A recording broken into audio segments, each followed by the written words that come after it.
Vi dar un saluto personale anche al nonno Dario.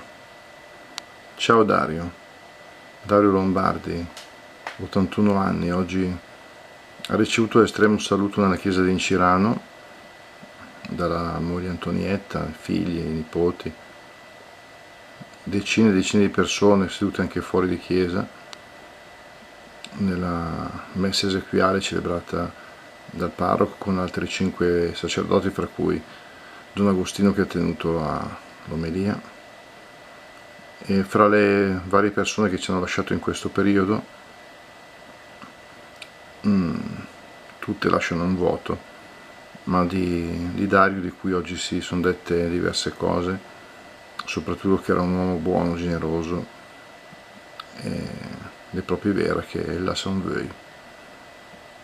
E così ho voluto dargli un saluto,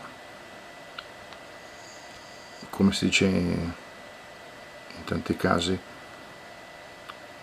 spesso l'esempio vale più delle parole, e l'esempio di Dario certamente rimarrà nel cuore di chi l'ha conosciuto.